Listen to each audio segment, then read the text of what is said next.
एक बार की बात है, एक बहुत बड़ा विशाल समुद्र था जिसके बीचों बीच एक आइलैंड था। वह आइलैंड भारत के दक्षिण में था, जिस पर परी रहा करती थी। वह बहुत ही खूबसूरत और मनमोहन था। उसके आसपास के वातावरण में नए नए किस्म के पेड़ पौधे जीव जंतु रहा करते थे। इनका स्वभाव बहुत ही अच्छा था। परियों का वह देश सभी सुख सुविधाओं से संपन्न था। एक बार की बात है, मगध देश के बड़े राजकुमार समुद्र यात्रा पर निकले और वह बहुत दूर व्यापार के सिलसिले में जा रहे थे। रास्ते में एक तेज तूफान आने के कारण उनकी नाव बहुत ही डगमगा गई और समुद्र में अपना रास्ता भटक गई। रास्ता भटकने के बाद राजकुमार की नाव परियों के आयरलैंड के पास पहुंची। तूफान इतना खतरनाक था कि राजकुमार और उसके सभी साथी बेहोश होकर परियों का आयरलैंड के पास आकर अपनी नाव में रुक गए और उन्होंने देखा कि उनके सामने एक बहुत ही बड़ा चारों ओर पत्थरों से घिरा हुआ वन है। उन्होंने वन के अंदर जाने का निश्चय किया और खाना तलाशने के लिए, सामान लाने के लिए भी वन में चले गए। वहां जाकर उन्होंने देखा कि रास्ते में एक राक्षस एक राजमहल के बाहर पहरा दे रहा है। राक्षस विशालकाय था और खूंखार दांतों से और भी डरावना दिख रहा था। राजकुमार और उसके साथ ही उसे देखकर बुरी तरह से डर गए। फिर उन्होंने सोचा, क्यों ना हम चुपके से जाकर अपना सामान लेकर अपनी नाव तक पहुंच जाएंगे और वापस अपने मगध राज्य को लौटकर अपनी जान बचाएंगे। तभी राजकुमार थोड़ी दूर वनों में जाने लगा तो तभी एक परी को एक राक्षस ने पकड़ रखा था। राक्षस परी को जान से मारने वाला था। सभी राजकुमार ने बड़ी बहादुरी के साथ में राक्षस को मार दिया और परी को उसके चंगुल से आजाद किया। परी ने राजकुमार को बहुत देर तक देखकर कहा कि तुम तो हमारे देश के नहीं हो। राजकुमार ने कहा कि मैं मगध देश का राजकुमार हूँ और हम समुद्र से व्यापार के लिए अरब देश जा रहे थे। हम तभी रास्ते में एक फेस तूफान आ गया। तूफान इतना भयानक था कि समुद्र की लहरें हमारी नाव के ऊपर तक आ रही थी। फिर भी ऊपर वाले का शुक्रिया, किसने हमारी जान बचाए और हमें आपके आइलैंड परी देश के पास लाकर छोड़ दिया। अब हमें यहाँ के बारे में कुछ बताओ। परी ने कहा, यहाँ पर कुछ ज्यादा राक्षस है जो मनुष्य को मारकर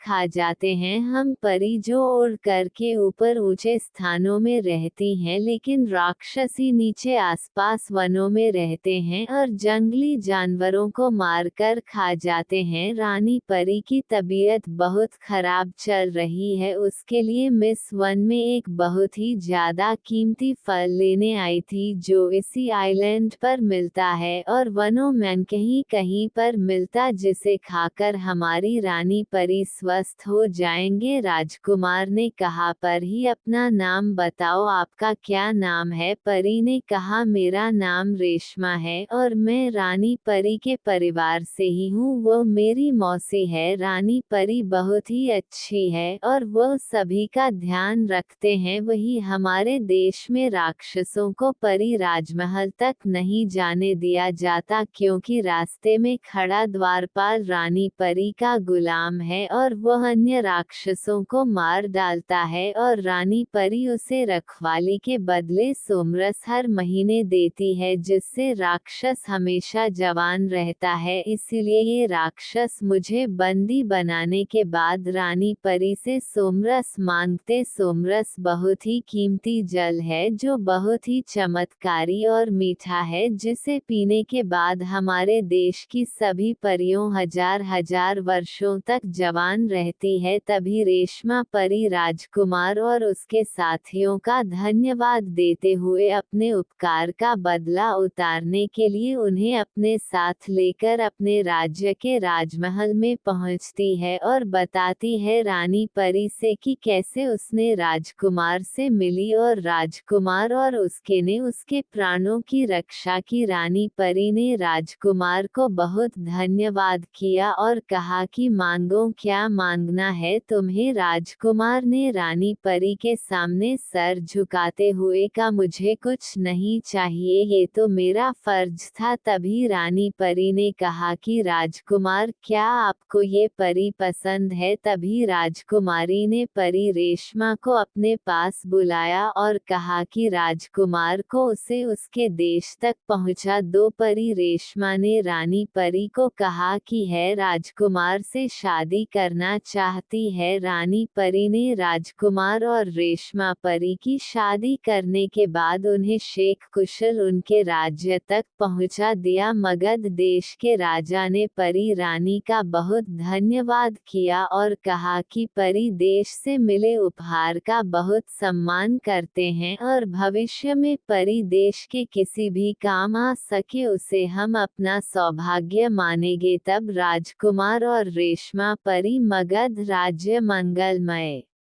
जीवन बिताने लगे।